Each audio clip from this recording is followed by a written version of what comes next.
Well, hello, EK Nation. How are you today? My name is Rob Howden, joined as always by David Cole. We're here for another edition of our EKN Face2Face, essentially a prime time show here on Wednesday night, February the 22nd. Lots going on in the sport right now. We're heavily into the racing season. The winter programs, of course, either midway through or wrapping up. The SCUSA Winter Series wrapped up. The Florida Winter Tour for Rock Cup just getting its second race done down in Loxahatchee.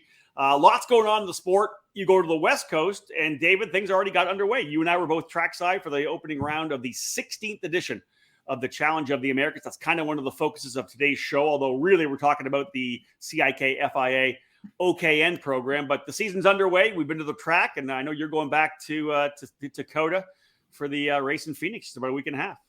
Yeah, it was a historic event earlier this month regarding the introduction and debut of the OKN engine platform. And that's really kind of the focus. Obviously, Challenge of the Americas entering its 16th season. That's a good milestone as well, too. So got that opening weekend done and on the books at Musselman Honda Circuit. And now we're looking forward and ahead to next weekend, which we will be at the Phoenix Kart Racing Association in Glendale, Arizona. Another going to be a historic event with OKN coming back. And, of course, the regular categories hitting that halfway point in the Winter Championship Series. And we know, obviously, the OKN program launching last year from the CIK, the OK package that they run, of course, at all the major events, the CIK events, the WSK events. But, it's changed up a little bit, as we know. It's got the 15,000 RPM rev limiter on it. There's a bunch of different things that make it a national engine. It's supposed to be run nationally, making it a little more affordable, a little more reliable. But again, lots of questions, because one of the coolest things was, and very surprising, the engine didn't launch in Italy, which you would have expected. They would have tried to make something happen. No, it launched in Tucson, Arizona, and that's because Andy Seesemann from the Challenge of the Americas jumped on board and said, we want this as part of our program. So it was something really new. Obviously, a lot of eyes were on that event, the opening round of the Challenge, as it was really the first time that any of these karts with these engines rolled out in track and competition. Yeah, and it's still a rollout process. Let's be honest, because obviously in Europe they've not offered the category because it's just essentially, I think, manufacturer-wise not ready. There's a lot of race teams waiting and itching at the bit to offer this. They have customers in line, ready to go and ready to begin racing this platform. And again, Andy Seesemann's program here in the Challenge of America is going to be focused solely on Vortex. And just months before, all opened it up to all homologated manufacturers. So in a way, that was due to the availability of engines, and TM and Modena were the only two engines that were actually present in Tucson, Arizona. So we're hoping to see more manufacturers in Phoenix and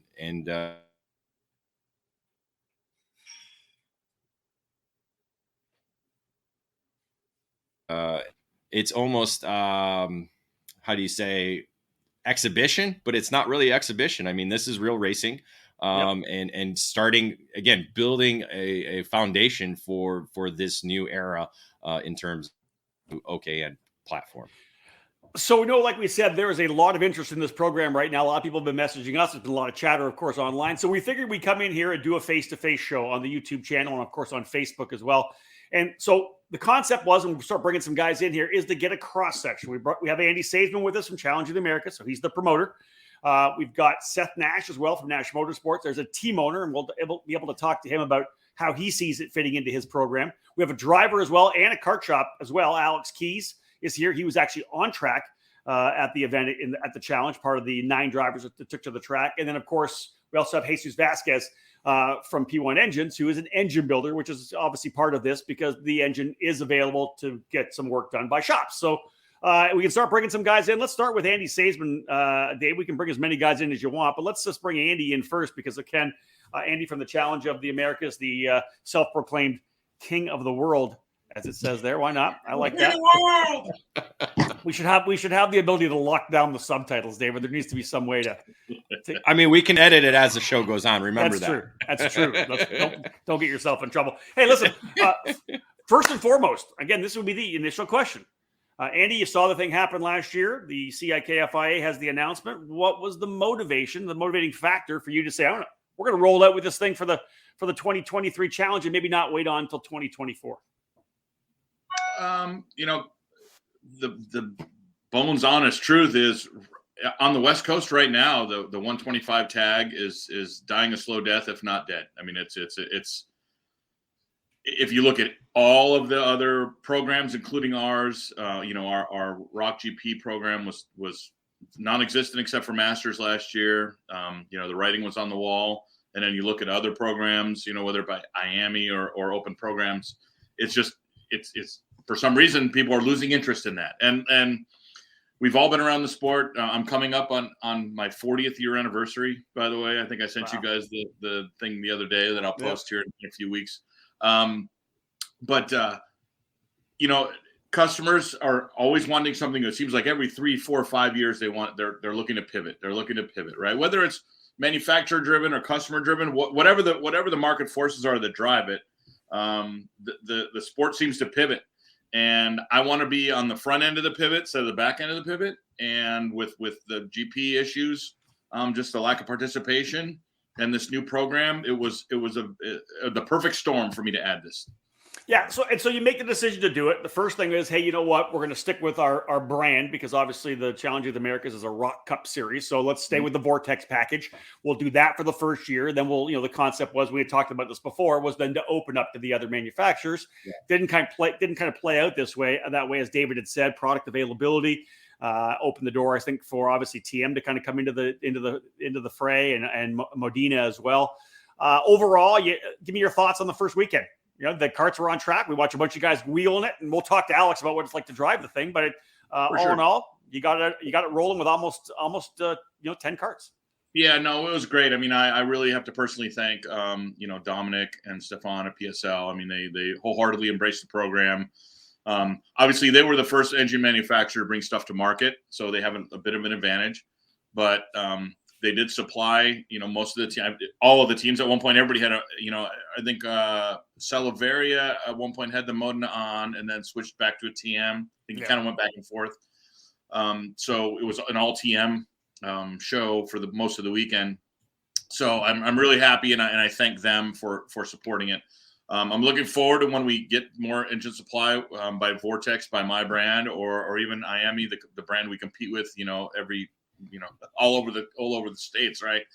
But it was great. I mean, look, my goal was to get to 10 entries. We got 9. Okay, I fell a little short. My goal was to not have any engine blowups. We had 0 engine problems. I didn't hear a broken reed. I didn't hear a stuck ring. We obviously know there were no electronics issues or clutch problems. But I mean, look, let's be honest. We go to races all year round. What engines don't blow up now? They have electronics, starter problems, battery problems, clutch issues, right? I mean, we removed all of those things, right? I mean, that's what. Yeah, we don't talk about guys sticking motors much anymore, do we? No, we really don't, right? We really don't. It's all the stuff we've bolted onto them for convenience over the past 20 years, 15 years, right? So the beauty of this formula, whether it's for the every guy or whether it's for, the 20 pro guys, the beauty of it is that it has all of those extra attachments yanked off it. So from my standpoint, 100% success, no failures, almost 10 people. When you guys watched, when that category came, people came to the fence. Yeah. Right. They wanted to see it. And we already have one more entry than we had last month, so we're already up to 10. Maybe we pick up 11 or 12, and we're still in the standpoint where we're still waiting on engines. So it's going the right direction. And then as a promoter, you use the same tire that Rock GP or any of the other categories use, same oil, engine oil oil that mixes in with the race fuel, same race fuel as well too. So nothing different on your side changed to welcome this category in. No, it was a super easy transition for us. Yeah. I mean, we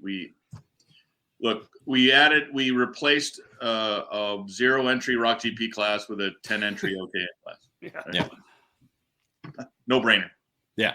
So, and you said you already have one additional entry for Phoenix. What's kind of the outlook there? I know you talked about maybe making Phoenix and Sonoma a championship. Is it still kind of keeping it race event only? For this category, or are you looking to do maybe a 4-round championship? I was about to make that announcement. I think I'm going to just do this race to race. Yeah. as far as a championship standpoint. I don't think the guys that are racing this, I don't think any of them care about any championship. I think they're racing it to race for the beauty of what it is. I think having a championship trophy on the shelf means nothing to the Blakes, the Jesuses, the Alex Keys, right? Chris Martin, Sullivan, all these guys. It means nothing to them. I think they're racing it for the beauty of racing it. And as the year goes on, they've announced, I'm sure you saw, the FIA announced that they're going to do an OKN race with the World Championship race in Italy. If they make spots available, I don't know how it will work, but if we can get some spots for that, if we can get some, I don't know how it's going to work. But in midsummer, if all of a sudden they say this is the formula and we can find a way to get guys there, I'll do my best to help guys get there if they want to. And Andy, you teased a little bit about the fact that there's going to be 10 guys at Phoenix. That was kind of our next question for you. Let's look forward to Phoenix. So, what are your thoughts? Like, is it 10? Is it 12? Are you getting more interest from people potentially coming in for that race? Even though distribution, there aren't any more engines coming in from the other manufacturers yet. We'll have called it ask, but it is exactly 10 because it is all 9 that were there at Tucson plus 1. Seth added. And I'll screw up his name. Hold on. I can look right now and tell you what the name is. Right. Farhadi out of Vegas. Yep. Aaron. So he's added himself to the mix. So he's added himself. And in addition to the 9 that were there. So Aaron Farhadi. So that's 10. And then, literally the entry closes in 6 hours. Which is over the next 6 hours, I'll get 25 entries or 30 entries because everybody waits till the last minute to do it now. All right, and then we'll get our 10 or 15 walk-ups at the track, and we'll be in our 120s. I think Phoenix is going to be a tick higher than we were at Tucson, just based on Seth's added some guys, Greg Welch has added some guys, right? So Ryan Roots added some guys, so. You have 3 of our biggest teams that added 2 or 3, that's going to help. So folks, if you're tuning in here, watching here on YouTube or Facebook, obviously this is interactive. If you use the comments, we see them; they pop up in front of us. So if you have some questions, feel free to put them up there. We can bring them in and ask Andy or Alex, Seth, or Jesus any questions you may have as we talk about this OKN program and how it's kind of introducing itself on the West Coast with the Challenge of the Americas. We pause our face-to-face broadcast for this quick commercial break. Stay tuned for more here on the EKN Radio Network. In karting, it's important to be supported by the right people. With over 40 years of experience in the sport, Trinity Karting Group has everything you need to make your program successful. We do it all, and we do it right. Trackside support and arrive and drive programs at many of karting's biggest East Coast events, full product sales and service, and professional coaching from our experienced staff. Trinity Karting Group is a full-service operation based at the Motorsportz Country Club of Cincinnati, which gives us access to our custom-designed driver training facility. This allows us to offer private one-on-one coaching to take you to the next level. From arrive and drive and coaching programs to the parts you need, let Trinity Karting Group provide you with customer service and a racing experience second to none. Trinity Karting Group is an official Kart Republic race team, providing full trackside support at all the major USA karting events, including the SCUSA Pro Tour, United States Pro Kart Series, SCUSA Super Nationals 25, and other events throughout the 2022 season. TKG has in stock Kart Republic, IAME, MG and Avinco tires, and more products for those in Ohio and the Midwest region. Trinity Karting Group has a long history of the sport, a winning pedigree, and we're dedicated to driver development. We take pride in our professional approach and our positive attitude. Let us build a custom race program for you. Give us a call at 513-421-4463 or check us out online at trinitykartinggroup.com.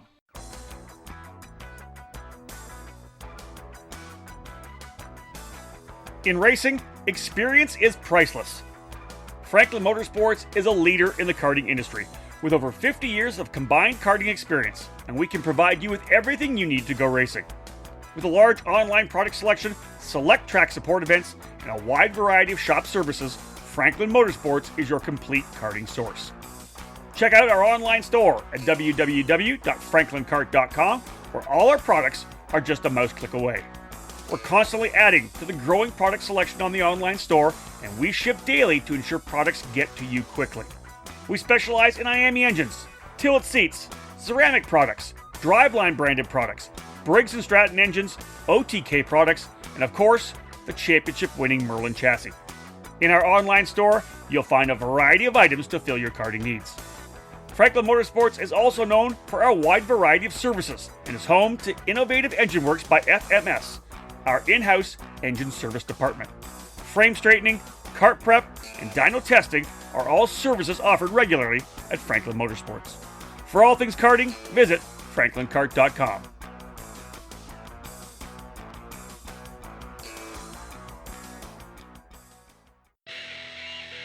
The Challenge of the Americas is back for its 16th season in 2023, and some intriguing changes are in store to make this new year the most exciting yet. We've adjusted the schedule to make our program work better for our teams, which means more teams, more racers, and more competition. For the first time, we're starting the Challenge of the Americas season in February. We're launching at the incredible Musselman Honda Circuit in Tucson, one of the best racetracks in the country, on the February 3rd to 5th weekend, and then we'll head to the PKRA facility in Phoenix on March 3rd, 4th, and 5th. The finale will again take place at the beautiful Sonoma Raceway, this year on April 14th, 15th, and 16th. The sought-after tickets to the Rock Cup Super Final in Italy and the Rock Vegas event in Las Vegas will be on the line, as always. We're also stoking the fire for the series with 2 exciting new classes for this year's challenge that have the karting community buzzing. We'll be the first program to offer the new CIK FIA OKN formula, which is karting at its purest. Direct drive, no starter, light and fast. Who's up for this challenge? We're also providing the country's only place for juniors to race gearbox karts with our new Rock Shifter Junior class. The engine is restricted, which provides an incredible experience for our young racers, and durability and lower engine costs for our families. If your son or daughter is looking at a shifter, race the challenge to get real experience. The 2023 season of the Challenge of the Americas kicks off in less than 3 months, so make sure you book the weekends on your racing calendar. To learn more, head to challengekarting.com. Welcome back to Face2Face on the EKN Radio Network. Speaking of that, let's bring in our next guest because we'll kind of transition. We'll keep Andy with us, but let's bring Alex Keys. No, we don't have enough room unless you want him there. I mean, we can keep him there. Bring everybody in. There we go. Right. I like it. So everybody's in the pool now. Alex Keys, we want to kind of go to you next because obviously we talked to the promoter about his concept of it and why he's doing it and kind of how he sees it kind of playing out. Everybody wants to know, what's it like to drive? You know, you've driven a bunch of stuff. You've driven single speed. You've driven shifters. Heck, you're a professional race car driver as well. What, one weekend on it, some testing. What are your impressions on the OKN package? Yeah, so for me, I grew up racing HPVs, Yamahas, Rotax, and then took a few years off karting and came back in shifter for a few years. So for me, it's kind of like a mixture of a regular tag and a shifter where you need to carry the momentum, but then once the momentum gets going, it really carries on. So like at Tucson, for example, when you come off the hairpin, it's very similar to a KA. I think in practice, actually, a KA passed me back out of the corner. But then by the time you get to the S's, you gap them a second. So once the power... Alex, do me a favor, at least say VLR. Just at least say VLR. Just for the it was a VLR that passed me. That's funny. So enjoyable? Like, did you like it? What kind of style did you need to drive it a little bit differently? I talked to a couple of guys about it as well. And you kind of had Chase Jones was saying you kind of had to drive it almost like a car because when you don't have the you're not freewheeling through the corner. The engine is still pushing because it's direct drive. Yeah. So well, kind of the main reason I wanted to drive it in the first place, it's kind of been hard for me to get excited to drive a KA based on all the other things I've driven. VLR. VLR. Sorry. And then for me, driving a shifter, because I don't race a ton anymore. When I was racing shifter, it was to get in shape for racing cars. Now I can't hang on for 25 laps in a shifter. So for me, the OKN's perfect because I get enough excitement. I can make the 20-lap final. And yeah, I mean, for me, it was the perfect, besides weight for me personally, everything about the package was perfect for what I wanted out of driving. How long did it take you to get what you think would be a good feel for it? Again, it's something different to drive. We talked about, you said you came through with HPVs and Yamahas like so many did, then went car racing, and then of course into the shifter. Like I said, it's a different field to drive it. How long did you feel like you picked it up pretty quickly and we're kind of getting right at it? Yeah, I mean, I'm a bit rusty because I haven't been driving for a while. So it was just an adjustment getting back into a single speed, getting the flow. The braking is a little bit tricky. Okay. But I mean, once you get used to it, it's just so much fun to drive. I wanted to keep doing more and more laps, which for me is a big deal. Something that you want to keep doing more laps, even if you're by yourself, is a great engine to drive. Yeah, I like that. It's almost like something you just go up by yourself with because it's so much fun to drive, right? Yep, exactly. Can I ask a question, Rob? You okay with that? Yeah, serve it up. Yeah, 100%. Well, so that you talk about the braking, right? So it seems to me when I watched guys in the first few sessions, they were actually over braking because they weren't used to the engine braking aspect of it being a direct drive. Like they were used to the kind of the freewheeling clutch. Yeah. Does that make sense from the outside standpoint? From guy doesn't drive much anymore. Yeah, the biggest thing I struggled with was getting to the gas early enough. And I don't know if that has something to do with the direct drive, but it almost had a delay on the throttle for me. So I had to kind of back up the corner because I was overdriving like crazy the first few days. And then honestly, by the end of the weekend, I think I was probably underdriving a little bit. You should have had Jesus do your engine. He probably would have gotten rid of that. Here's a question right here. This comes from Jim Kidd. It says, what makes the braking tricky? Just to kind of throw that out there. Well, when you have a clutch, it kind of deadens the feel of when you lock up the brakes. And with this, if you're not perfectly straight, it wants to straighten the kart out immediately if you get on them hard. So you just got to make sure that you're straight when you get on them because it's easier to lock up. But once you get the hang of it, it's actually, for me, I think it's easier to brake at the limit because you can feel what's going on. You just got to make sure that you're straight. Here's another really good question here, David. Let me grab this here first. Yeah. It's from Carl Fries, and this is Andy. I'm going to throw this at you because I know you walked around and looked at this. Carl said, "Please don't blow up the weights for the class." Obviously, I know that you went. One of the things you did on Friday was to get a weight on every driver and how much ballast they had on again. That's something I think we talked a bit about. We had that in our Paddock Insider, but maybe a good opportunity for you now to kind of chat about that a little bit. Well, for sure. Well, I mean, the international weight is 341, which is, I think, 155 kilos. I would take that 1 pound. I know. You take 10, Keys. You take 10. And if you weren't in a hotel in Park City right now because you were snowboarding instead of or at a treadmill, maybe you'd be be different. But yeah, I wanted to be close, right? So we just made the weight 340. It was either 340 or 345. Quite honestly, I wasn't going to make a gigantic change because this is an international formula, and I don't want to sound snobbish, but this is not a formula for everybody. This is not for a 190-pound driver. It's just not. So we heard rumblings about other programs that are thinking of it. They're thinking of running 350 and 360, and it just I don't want to bastardize this program, right? I just don't. So we took everybody's. We dropped our scales down, which I know are proper. They've been calibrated. Calibrated. Thank you, Dave. See, you had another drink. Calibrated twice, right? I've had them calibrated by an official company, and I had them calibrated by Eric Thompson, who's weighed 174 pounds for the last 30 years, right? So with those two things, I know that they're right. So I'm surprised it didn't get a little bit of a chuckle because that's actually how I calibrate the scales. So when we put everybody on, we took their overall weight, the driver weight with the helmet, and how much weight that we assumed was on the kart just by taking a quick glance. And if you were 170 pounds, sorry, Keys, if you were 170 pounds with your helmet on, you could make weight, right? We had Alex, who was about 10 over. We had Chase Jones, who was about 6 or 7 over. We had somebody who had zero weight on, right at 171 pounds, who was 343. And then we had 4 drivers with 40 pounds on the go-kart, right? Right. The 2 guys on the bottom there, they're 2 sons, right? But the point is, if you have 2 guys that are 40 pounds, actually, we had 4 guys that almost had 40 pounds on. If you have that much weight on the kart, I'm not going to tell those guys they need to add another 10. I mean, I'm sorry, Alex. I kid you because I fought weight my whole life and still do.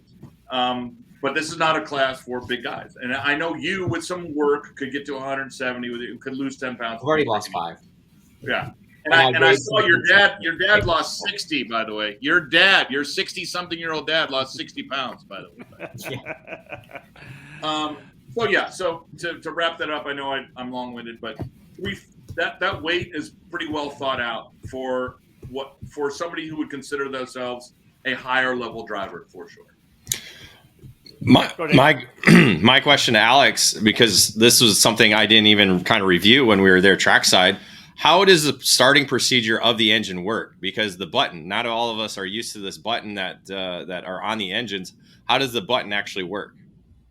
Yeah, so you push it down and it opens the compression, so you can push it easier, spin it easier, and depending on how you do it, it's easier if you got the driver helping and the mechanic helping. But you jump in with the button down, and then once you're going fast enough, you pull it up and give it throttle at the same time. And then what about when you come into scale? Is that you push it back down then? Is that how it works there? I just push it down right before I come to a stop. Okay. Yeah, that was a question we had during our Paddock Insider. And again, that was something I didn't even think to investigate because I figured, you just pushed it. And I thought it automatically went up. I wasn't sure if you had to pull it manually or not. So, okay. No, Dave Davies thought maybe once the engine has enough time on it that it will eventually go up on its own, but I did never try. The engine maybe Jesus can do some dyno work with that. There you go. We'll bring him in. Listen, we're obviously going to come there in a second. Alex, just to kind of wrap up the segment on driving wise, did you work the carburetor a lot? Like, give me your thoughts on gearing, carburation, that kind of thing. Did you have to do much while you were driving? Yeah, so it's definitely something if you're good at tuning when you're driving, you can really move it more than a couple other engine packages. Right. And then the gearing, you also kind of find the best compromise between getting off the bottom end and then how early you're hitting the limiter. It seemed like a lot of people were spending some time on the limiter at Tucson because of that one hairpin. Yeah. So that's, similar to a Rock GP for the gearing, spend some time on the limiter, but it's give and take. We pause our face-to-face broadcast for this quick commercial break. Stay tuned for more here on the EKN Radio Network. Are you ready to go from karts to cars? Since 1975, the Skip Barber Racing School has taken great drivers and made them champions. Today, we're proud to welcome the next generation of winners.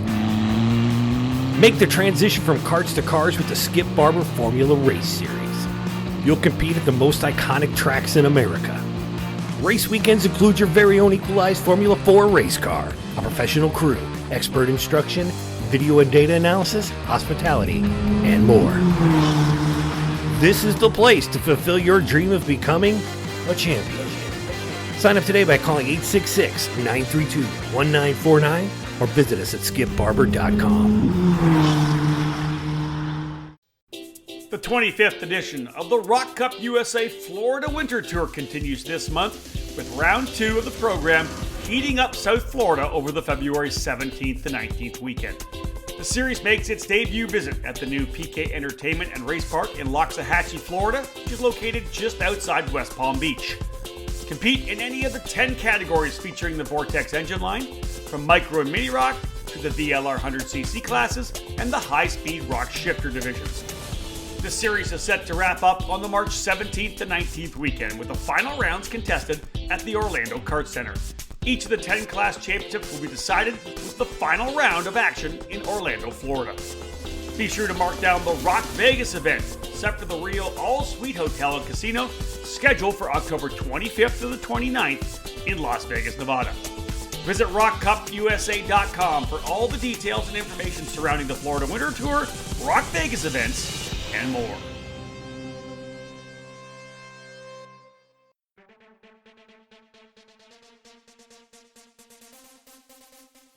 Fast, fair, and fun. Ignite Karting offers you all of that at an affordable price. Ignite Karting utilizes the spec Margay Ignite K3 with a Briggs & Stratton 206 engine and a Hoosier R80 tire. Everyone in the junior, senior, and masters classes compete on the same Ignite K3 chassis, which puts all the emphasis squarely on driver development. Additionally, Ignite Karting is accessible at the local, regional, and national level. Special events for the 2023 season include the Ignite Majors, which begins with the annual trip to the Daytona International Speedway as part of the WKA Daytona Kart Week as part of both the sprint and road racing events. Those in the Midwest can enjoy the regionally based Ignite Challenge, which just finished up a record-setting season in 2022. Local club programs have also been established in other states all across the country, from Idaho to Texas, Nebraska to New York, with more tracks and clubs joining the Ignite Karting program. Be part of fast fun and great memories with Margay Racing at an Ignite track near you. All information on Ignite events and Ignite Kart packages, including dealers in your area, are available at ignitekarting.com. Get off the couch and out onto the track in 2023. Ignite Karting. Fuel your passion. Welcome back to Face2Face on the EKN Radio Network. All right, let's go to the next one. Let's bring in Jesus Vasquez from P1 Engines. Obviously, we've talked to the promoter, we've talked to a driver. Jesus, let's talk to you a little bit, and we'll get started. When did this thing obviously rolls in? I don't know when did the first engine land in your shop? Was it December? Was it like at the end of January? Like when did you first get a chance to look at one of these things? So we've been. I was able to get my hands on an OK a little bit more than a year ago, an actual OK senior engine, and that was the first time that I fell in love with the thing. And the speed, the simplicity of it. And honestly, that one we used it for training for Jesus Jr.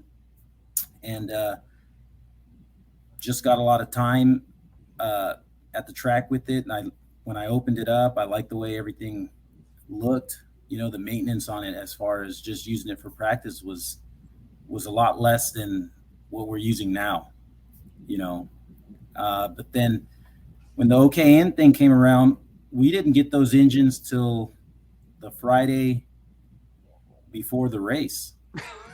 Okay. The Thursday, it was either Thursday or Friday. We basically had a couple of days to kind of open them up, take a look, and head to the track. All right. Did you obviously Andy? So you made a great statement that I need you to actually probably talk a little bit more about. Is you said about when you pulled them apart, you looked at them after running the OK engine, right? Which is fundamentally the same internal components. Because guys on the internet, keyboard warriors, this engine's going to require a new piston every 30 minutes. Oh, this is going to be terrible. It's going to be so much maintenance intensive. And your experience in the field shows otherwise. Yeah, I mean, I think the biggest difference is that it has a proper air box. I think that's one of the things that we struggle with nowadays is the filtration in the air box, the filters that we use. I mean, the VLR, a lot of guys don't even use a filter. The air box doesn't come with the filter. So basically any dust, dirt particles come in, it just goes right through the engine, puts a lot of wear on it. That's the biggest thing I noticed on the OK was the airbox element. It has an actual filter element in there, and it just stopped a lot of the debris and a lot of little stuff that was coming through. And I just think it's better balanced. And even the OKN now has less RPM. I mean, we're spinning them up to 15 as opposed to the VLRs like at Rock Vegas, I mean, we're twisting those things up to almost 18 now. Wow. And so anytime you add 1,000 RPMs to an E-engine, it's just more maintenance. I mean, we're not turning the VLRs like that all the time, but generally between 16 and 17,000 RPMs is where the range is. It's probably pretty early. Obviously, you've had the one weekend on it yet. How long do you think till you'll be able to get a feel for, what is the maintenance schedule going to be like? When are we going to have to put pistons in? Do you have any thought of that as of yet? No, I mean, it's tough. Early. I mean, Yeah. It's early. Generally now with the guys racing national events, I mean, we're refreshing them pretty often already. I mean, and it really comes down to the amount of money we're spending at those events. Nobody wants to go with an engine to a race that has, sometimes more than 2 or 3 hours on it because, again, of what we got into a national event, So I don't see the OKs being much different than that when it comes to that. But as far as what they will actually last and see the performance drop, I don't know yet.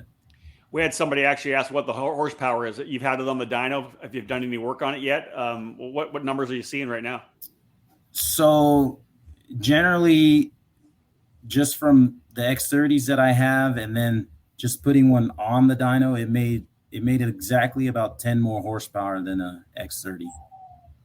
So what's that put us at? What is the number? On my dyno, it's putting out 38 horsepower. Wow. Okay. Well, Jesus has his turned up, so it puts out 172 horsepower. It could be down. Well, and then on paper, all the documents that FIA has put out, they say around 35 horsepower. Obviously, there's plus or minus depending on the manufacturer and what you've done to it. So, yeah, I mean that's a good number. Just to kind of wrap up the Tucson weekend, did you notice like any issues that arose with the engines that you were working with there with some of the customers? Obviously, as you said, you didn't have a lot of time to prep fully and get as more prepared as you probably will be for Phoenix. But were there any like gremlins that stood out or maybe just anything that occurred over the weekend? Not really. We did have some broken reeds. But that's from experimenting. Okay. But besides that, no, I mean, I actually thought it went pretty easy, pretty nice. Nothing. Good stuff. All right. Nothing really. Okay, so we've talked to the promoter, we've talked to a driver, we've talked to the engine builder. We can come back and circle back around, more questions, whatever it may be. Let's go to Seth now. He's been kind of waiting patiently, but Seth, obviously, as a team owner, running both East and West Coast programs this year, which is awesome to see you guys doing that with drivers on both sides of the country. What is it about the OKN engine that excites you? What makes you say, hey, as a team owner, I think I want this? Is it sellable? I know that you got your son in it, but what's the program? What's your thought on it? Another class, right? Another class to add to all the classes we have. No, I think, what excites me about it is like what Andy was talking about, having the no electronics, no clutch, back to the direct drive stuff, like what I used to race. And I think it's going to build better drivers. I think it's going to be tougher for drivers. It's going to create better quality, having them run through the corners smoother. It's going to teach them more things than what they're learning now with clutch, electric start stuff. So, well, if you've been in the sport long enough, like most of us have, if you go back to the late '90s, that's where a lot of these guys came from, right? It was Formula A, right? There was obviously Formula C, but Formula A is that's where a lot of the superstars came from. When you go back to the old NAKC days and Alonso and the guys and Button and everybody running in Formula A, is that something you see? Is this going to be the potential pro class for American karting? I could see that coming. I mean, I put my son in it, and it was really, really good for him. He learned a lot, and he's lucky enough to go racing weekend after weekend. And, from him running this Tucson event in the direct drive category to go right to the clutch racing the weekend after in Homestead, and then to the Rock GP the weekend after that, I think he excelled more because of, and you'll see it in his results, he excelled more because of this direct drive class that he ran in Tucson. And I'm really a true believer that his results were because he was a lot smoother. He was more patient because he had to be in the OKN category. And let's go over to Jesus then. Same kind of thing. We'll go as opposed to engine build. Let's go to the dad question. You obviously put your son in it as well, and he obviously looked really good, very strong. What was the motivation there too? Are you kind of echoing the same thing that Seth is saying? Yeah. It was about a year ago, I brought it up to Andy about about my son running the OK senior engine we had and how much I loved it and how it would look neat to see some of these drivers compete in it. At the time, Andy had no GPs racing, and my son was racing junior. Hey, don't take credit for my amazing idea. Oh, terrible. Stop it. This is all true, by the way. This is all true. And my thing was, I said, Andy, I like your series. It's a fun series to come at the beginning of the year. We go to nice tracks. I go, there's really nothing for Jesus to race, if I want to move him up to senior. I mean, I either keep him in the 100, but there wasn't that step up from that. And I just felt like in the 100, there were a lot of times you had a lot of the veterans like Calvo at times. You had I can't think of the name. Jake Drew. Yeah. That just really had no place to race unless you race shifter. So you were either going to race the 100, where I felt some of these guys shouldn't be in, and that's kind of when I brought it to attention. I said, "Hey, Ron, what do you think about bringing in the OK?" And so when he announced it, I just thought, well, I want to support it. I'm in love with the engine as far as the components on it, and I just thought, hey, let's put him in that and support it. So back to Seth, that begs the question right now. As a team owner and a shop kind of owner, is this? Are you getting interest from people on this? Are they asking? Like obviously after the first weekend, you guys were badasses. You won races and you were up front. Was there lots of interest? A lot of interest in it. Obviously, we added another driver for this next weekend's race, whatever. My weekends get lost.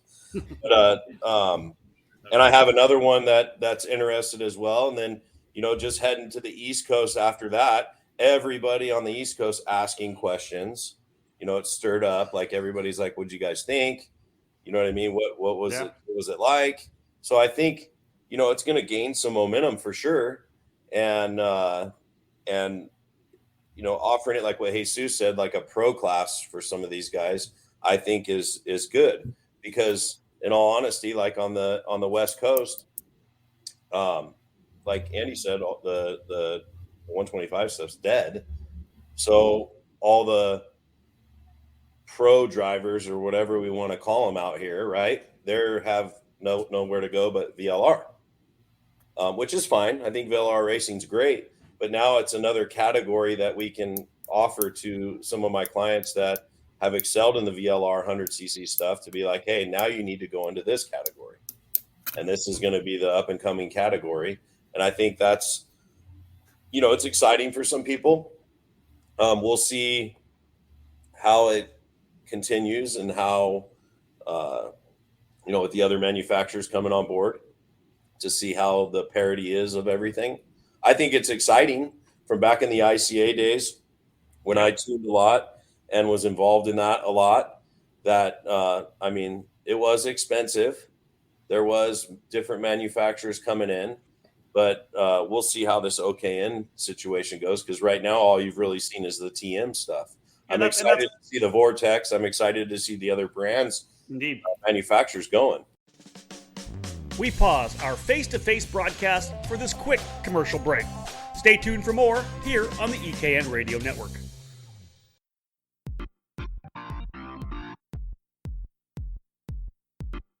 It's a multi-time world champion, and it's a SuperKarts USA Super Nationals winner.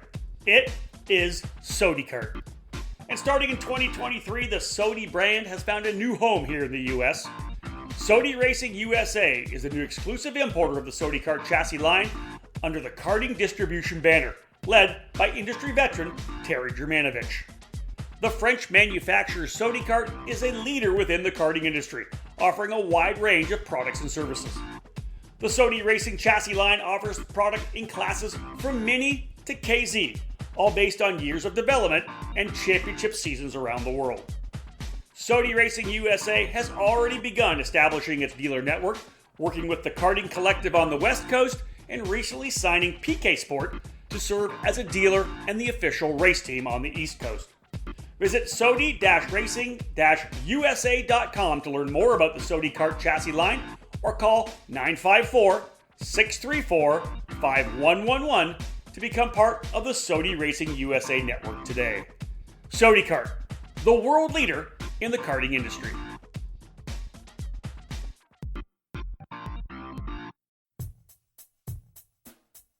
Top-level production with a focus on a single form of motorsport, karting. This is MG Tires. MG Tires USA, underneath the Vantage Karting Group banner, is the official distributor of the MG Tires brand for the United States. MG Tires are the official spec tire in the US Pro Kart Series, Route 66 Sprint Series, Sunshine State Karting Challenge, and countless clubs across the country. No matter your compound preference, MG Tires USA has you covered. Whether it's the medium SH Red or the soft SM Yellow that you find at many karting events in the US, or the super soft green SS and the intermediate white IZ optional compounds, MG Tires USA has your winning set of rubber in stock. Indoor and outdoor rental facilities can now trust MG Tires with their solution to long-lasting and the best performance with 3 different compounds available through the RL line. For more info about MG Tires USA and its extensive list of dealers near you, check out their website at mgtiresusa.com. MG Tires, for the drivers.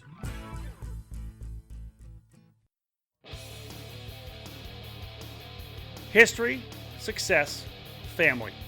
Those are the 3 words that can describe Comet Kart Sales, one of the longest tenured karting businesses in the United States.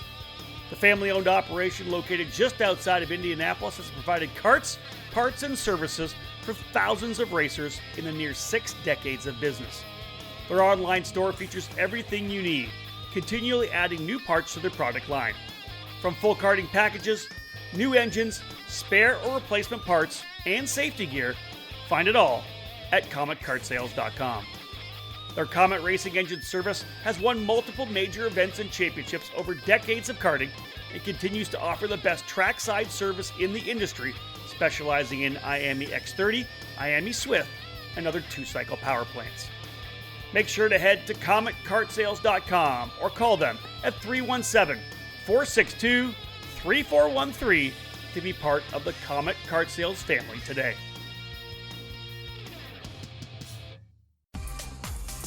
Welcome back to Face2Face on the EKN Radio Network. And that's kind of my counterpoint right now. Obviously, I mentioned to someone it's kind of like the KZ of single speed racing, right? Because it's essentially an open engine. The counterpoint would be, are we worried, or is there some worry about how expensive it could get? We know what it was like with ICA, but yeah, again, you're paying for 38 horsepower single speed. Yeah. Is this going to become a pretty expensive motor? I don't know yet. I mean, right now, like it's it's unknown, right? Yeah. How long we have to put. We have some ideas of how long we can go on pistons and reeds and stuff we were testing all weekend with our drivers.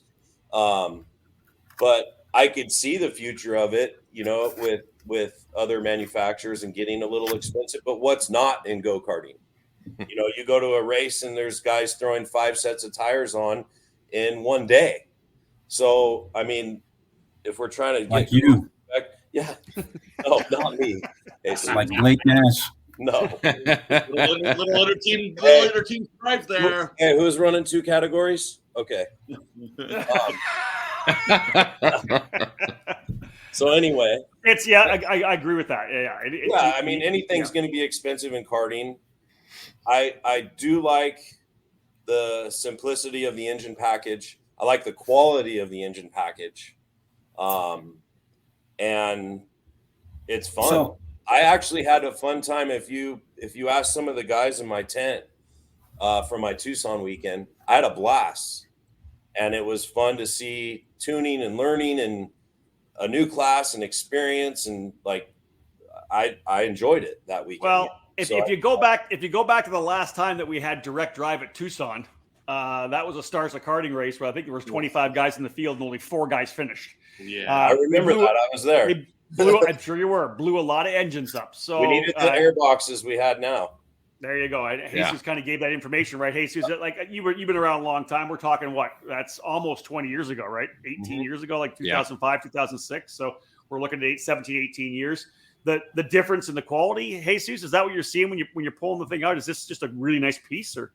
Well, the point I want to make, and I mean, obviously here in the shop we get a lot of questions, and same thing, answering phone calls, answering questions. And some of the things I've said in the past, doing the engines for as long as I've been doing it, and karting for as long as I've been doing it, I think when you look at karting, our engine program has stayed relatively cheap.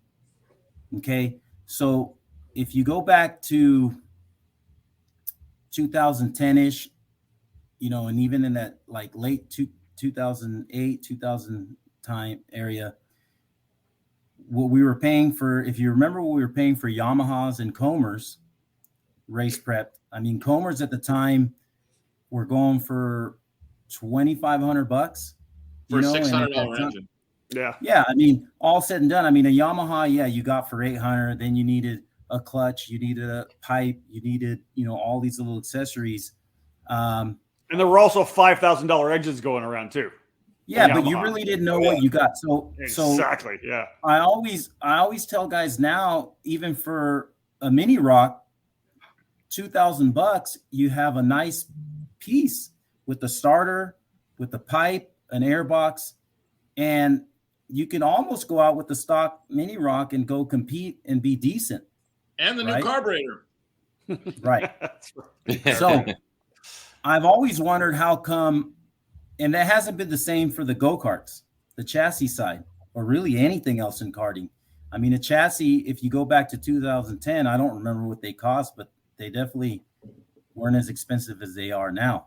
They were 5. They were still 5 back then. Really? In 2010? Yeah, but in like 02, they were 2,500. That was the big jump. That was a big jump. They doubled in the first 10 years, and then I think they've almost artificially been kind of kept down. Like, what's a new OTK now, Seth? I don't sell chassis. I just sold one today, $5,200. Yeah, so I mean, they're not. I mean, they haven't gone up tremendous. But to your point, Jesus, I get it 100%. And to the expense, and I'm not hijacking. Just let me add a little bit to the expense of the category. I think Jesus said it best a segment ago when he said, "Look, when guys go to national races, they're putting a piston and reeds and whatever and set of main bearings or whatever in the engine anyway. No matter what engine it is, it could be a $2,000 mini rock, it could be a $3,800 OKN. They're putting those parts in. Now they may have a practice engine that they stretch out a little bit longer, but after the initial purchase of the engine, I think the maintenance schedule on a lot of this stuff, as far as national racing goes, is exactly the same. Interesting. Okay. Especially when you're renting engines. I mean, like what's a percentage of the paddock that rents an engine at this point, right? 70%, 80%? The cost is the cost. Here's another question I want, is tech-wise, and it's from Corbett Jones. He says, why do we have to run the additional silencer? That was one of the interesting things that Dave and I talked about when we got to the racetrack. It's a pretty quiet engine. Quiet, surprisingly. Yeah. Seth, want to start with that, or Jesus, either of you guys, or even Andy? I think it's just mandated. I need to take it off. Yeah, I don't want to get. Hold on, Seth. You really want to find another place to add 5 pounds to your kid's go-kart? That's true. It sounds better. I think, you know what? I think this was Keys that put this question up under an alias because he's 10 pounds overweight. But ultimately, you know, Nick LeDuc made a great point to me that weekend. He says, you know, people are complaining about the silencer. He says, we've run them both ways. It makes zero difference in the performance. I don't know if you found that, if you even tried it, Jesus or Seth or Alec. But he says, what? Did it make any difference in the performance? Did you try it or no? I have not tried it. We didn't try it. Okay. So they tested it at Sonoma and pulled it off, and he said it makes zero difference. But LeDuc made a very good point. He says the more that our tracks are getting encroached on by development, we're going to need quieter packages. So we might as well get used to it and leave the thing on. That's true. We did talk about that a bit when we were at Tucson. It is definitely true. So if you're going to keep the OKN package the same across the world, I mean, you might as well run the silencer because they're going to run it everywhere else across the world. That's what they're going to run in Europe. So what's the difference, right? So all right, guys. No different than pushback bumpers here. Oh gosh. I know. We'll get into that. That'll be enough. So, folks, deep dive there. Dave, what else you got? Just one kind of last question. You guys kind of hit on a little bit. Would this be a category that you don't introduce to new people, or you do introduce to new people? Because I almost see it, and Seth kind of said it, it's almost like a ladder. Like, here, try 100cc, and if you get to a point to where you're not making improvements or you need something different, then you have this opportunity out there. That's what I see for my side of it. I'm not going to stick somebody right in this OKN and tell them, let's get after it, because it's not going to happen. I think it would be a good training tool for these people that are getting into the sport, that want to do it. This is their option to train in this until you're ready. There's got to be a stepping stone. The VLR 100, once you excel in that, then you can move up to this next category. Yep. And in the meantime, you can train in it. You know what I mean? To get better. Yep. And that's the problem with this sport right now, is everybody wants to buy their way into the OKN category or the X30 category when they're not ready. People aren't ready. I'd be honest with people, and you're going to be running VLR till you can podium in that, and then we move on to the next category. And we're the internal ladder. It's the internal ladder system. It's 100%. The internal ladder system in this sport is fucked. Yes, to a certain extent. I think it's all there. We just have to stick with it, right? Have to stick with it. And I think this is a good category to offer to the client that's ready to do that. You know what I mean? That's ready to move into it. And to your point, Seth, I mean, I'm excited to see how this progresses this year, right? I mean, I think the biggest benefactor of our experience is going to be Janowski in his STARS program, right? Because he doesn't start till May, right? We've worked the bugs out. All of a sudden, there's going to be 200 engines in the United States in May. There's not going to be 25. Right. And people are going to be talking about it all winter with you guys, right? Whether it's in Florida or out west, right? And all of a sudden, Janowski's going to have 25 guys at his first race. Good for him. I buy my insurance from him, so he owes me a discount. Joe, you owe me. Hey, Andy, here's one for you, Andy. You'll like this. This is from Steve Bates. Will there be an OKN Masters class in the near future? Steve, I have no desire to see Masters guys tripping over themselves on the grid trying to start. You can push them, Andy. Yeah. No. I think, I will drive one. You guys can push me. It might take all of the rest of you on this thing, but I would. The minute we get vortexes, I'm putting one together just so I can drive it. All right. Hey, Zeus, my point to finish up, because again, about the engine was the pricing a little bit, right? How the engines before were generally what we're spending nowadays, but we're racing. What we see all the time as an engine builder is it's old equipment. The VLR is the old Rock TT bottom end. They slap the cylinder on it. All the manufacturers it's old equipment. And so I don't think the OK is for everybody, but it's really nice to have the latest stuff. When you open up an OK, like you see on the chassis side, when you look at a Burrell, an OTK, it's constantly developing into something better and better and better. And I think with the VLR, we're not ever going to see that. The VLR is the VLR, which is good. It's great for the sport. It's great for guys to come in and race at, but I think it's also good to be able to have the latest and greatest stuff. It's putting the proper engine on the proper karts that we're getting nowadays. And it could be for a small group or for the elite or the guys at the top that can come and race the latest stuff. I mean, hey, Susan, it's a similar kind of thing to when we had the stock Honda, right? And the KZ. People would say the stock Honda is a 1990. Why are we racing a 1999 dirt bike engine when there's a KZ purpose-built shifter kart motor, right?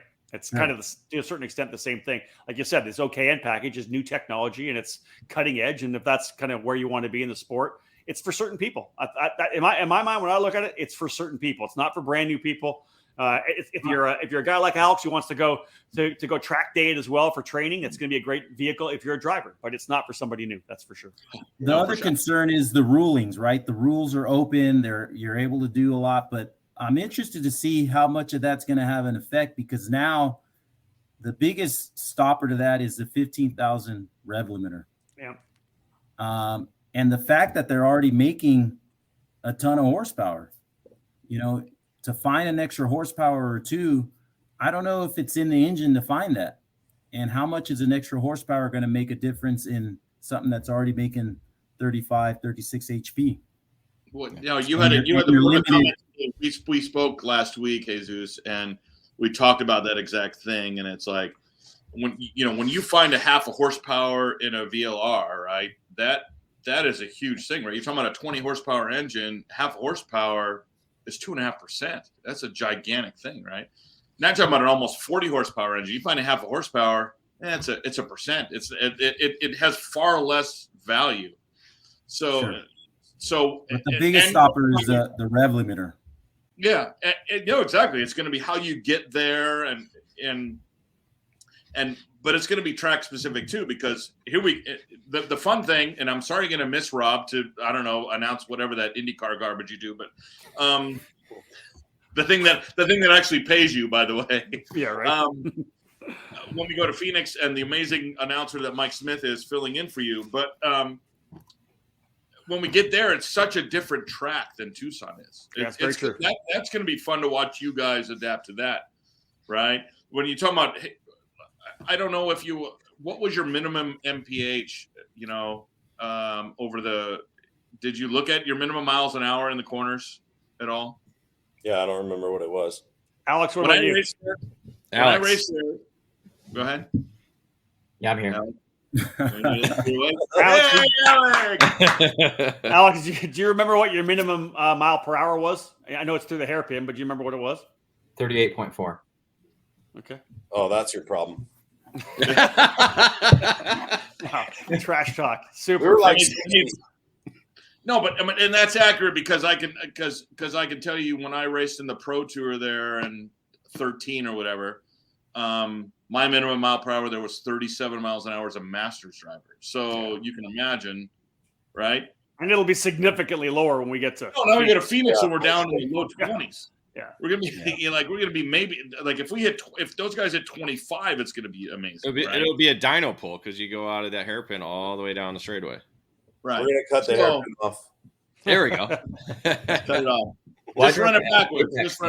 That's been proven to work well. All right, guys, let's wrap this thing up. Let's go around the horn. Alex, let's start with you. Obviously, you got a chance to drive the thing. We got 10 minutes. Yeah, no, I know how long that drink will take. Six. Alex, you ready to get back behind the wheel? Have you done any practice, more testing since Tucson? Yeah, I've been sitting at Apex, and that track is. I think the low speed was 24 miles an hour at Apex. Yeah, it was still fun there. You just sit on the limiter a little bit, but yeah, it was good to get some testing. And then I don't think I'll drive again before Phoenix. We're just going to get there early and start driving. Well, you're in Utah, aren't you? Or you're in a hotel in Utah? Yeah. He's training. Cardio, baby. It's training. Yeah, cardio. Altitude. Seth, what about you? Obviously, a different component for you. You don't have this package on the on the East Coast as part of that program, but it's something you got on the West Coast. You talked about interest in it. Do you feel it's going to be a cool component for Nash Motorsports for 2023? Yeah, I mean, I'm going to offer it. Like I said, we're kind of on the forefront of it all, watching it all go down and experiencing it with a few drivers of ours. So I think that once I see some more momentum with the Stars stuff, I think it's exciting. You know what I mean? And I'll offer it to some of my pro category drivers. Interesting. So that's something that, I'd like to see. Jesus, let's talk development. You kind of touched on it a little bit. You weren't sure what you could do. Are you spending time in the thing? Yeah, it's tough. Okay. Trying to find the time, but yeah, we have some more time on the dyno. We've been out to the track a couple times. It's just so new. I mean, The hardest thing is the power band is so short. You bog off the corner and you're down. It gets to the rev limiter. So it's a driver's engine. I love that. It's a driver's engine. And we've made some pretty big swings at it with my son at the track, and it's at the end of the day, it's hard to get that lap time to change. Right. It's really hard to slow it down. Even like you would think some things that we did would make it slower, and it just has so much power and so short that it just gets there. All right. So we'll learn more about that as it comes along. I could be an engine builder now. If it's that hard to screw up, yes. I could just do it all day long. The engine building's the easiest part. Andy, you're not an engine builder. You're a promoter. You got a couple more races coming, of course, at Phoenix and Sonoma as well. Trying to, of course, continue to fuel the momentum. Get some more guys over at Nash Motorsports to put more guys in the program. What's your outlook? More guys potentially for Sonoma, and what about the summer event? We haven't talked much about the summer event. The California Rock Challenge. You're actually not bad at controlling the dialogue, because I was going to bring that up. I'm excited because that you talked about Stars. There's opportunities to run on the East Coast. Right now, it's just a challenge on the West Coast. Is it going to be part of whatever the summer event you have in? For sure. It will be part of Pat's Acres, because I've already talked to Michael Valiante and he's excited about it. I mean, obviously they're a big TM supporter. So there's look, we all support what we know and what we bring to the table. I mean, that's part of this industry. But Michael and I have been talking, and he says, the OKN thing has him a little excited too. So if he brings a few guys to Pat's, and it's a pretty decent hole in the schedule, looking at, and I'm not talking garbage or anybody, but the only really thing going on for the guys in the lower right of my screen is LAKC, and I'm not sure with what's going on with the big track. There's not going to be an LAKC for a while, so there's gonna be a nice hole in your schedule if you want to pull 10 guys up to Pat's Acres and come up there. And we have some OKN. We've had some good VLR classes. We've had some good shifter classes. Mini's been good up there. I mean, It's been a good event for us. I know a lot of you guys haven't been up there in a while, if at all. Have you been up there, Seth or Jesus, to Pat's Acres? Not for a long time. Not since I think it was like a pro moto tour there. Probably. So 20 years ago, right? A long time ago. We had a great time there last year. God, that was a great event. Let me tell you, your customers, sell it as a vacation. Don't sell it as a go-kart race, because it is unbelievable, right? Yeah. I mean, just the trees and the camp in there if you want to camp and everything else. But, we've had decent entries up there every year. And I think it's going to be another great event. Like I said, the fact that Italian Motors is excited about it with the addition of the OKN allows them to come, which they haven't been there, right? So if they can roll their trailer with entries like Seth usually brings, I mean, all of a sudden it's another big team there ready to go battle. Raleigh's going to be there. Raleigh brought 15 or 18 last year. Yeah. He's tough to beat there, but he's not impossible, right? You just go put the work in and do your job. So I don't know. I'm excited. It's going to be fun. It's like I said, it's my big summer event that I like to go. It's only 7 hours from here instead of the 18 it was to get to Tucson. So I'm excited. All right, folks. Well, that wraps things up. We wanted to kind of take a deep dive into the OKN program. The launch, of course, happening at the Challenge of the Americas back in early February. Again, as David and Andy have already talked about, first weekend of March, 3rd, 4th, and 5th, they'll be at Phoenix for that event as well. We're going to have 10 drivers in OKN. And And again, we talked as well about the fact that it's going to be at the Stars Championship this year with Joe Janowski's program. So East Coast drivers will have an opportunity to jump into this package as well. Guys, thank you so much. Alex, Seth, Jesus, Andy, I appreciate you joining us here. Obviously, it's an interesting thing. It's something new to the sport. We wanted to kind of dive into it after the first event was done, and I appreciate you taking the time out of your day. Yeah, Thank you very much. And David. Yeah. And David, as always. Yeah. All right, folks. Well, David Cole, pretty solid show, man. A lot of great insight from all the different areas, right? Promoter, driver, engine builder, team owner, fathers as well. So for me, pretty happy with the way that went, and a lot of good questions as well. It's an intriguing program that we're going to see here in 2023. Yeah, and still learning. Like that's been another key is we're still learning about this. You know, it's great to kind of set the stage, understand the kind of the foundation that was in Tucson, and kind of go from there and see where we're going to go. And again, Phoenix coming up next weekend, we're going to get more insight. And that's a great point. As Andy said, it's a completely different racetrack than Tucson. Yeah. So it's going to be interesting to kind of watch how this category goes, because there's a lot more tighter sections there. You got the long straightaway into Daytona and the tight hairpin right after that. So, we've always seen great racing in senior category. So maybe we won't have quite the distance we saw with the Nash boys kind of sailing away from the rest of the group. So maybe we'll see a little bit of a condenser field, because again, it kind of reminds me of 206, to where, gearing is so important, because you do have that rev limiter and you're kind of figuring out, okay, where do I want to be, and where do I want to hit it, and where do I not want to hit it? So it does it reminds me of that a little bit. So folks, we're getting ready to line up a bunch more of these kind of Wednesday evening shows, EKN prime time, if you will. Look for more of those coming down the pipe. Lots of great people lined up to interview, a lot of promoters to talk about, a lot of great series firing up here. Of course, once we get into the summer season as well. But again, big thank you to all our guys that joined us today for this chat about the OKN package. A lot very interesting, as we said. Lots more to come here, folks, on the EKN YouTube channel. Make sure to subscribe if you haven't already. That would we appreciate that quite a bit. We got a lot more content coming, folks. And it was a good one for sure. Thank you so much for tuning in. On behalf of David Cole, my name's Rob Howden. Bye for now.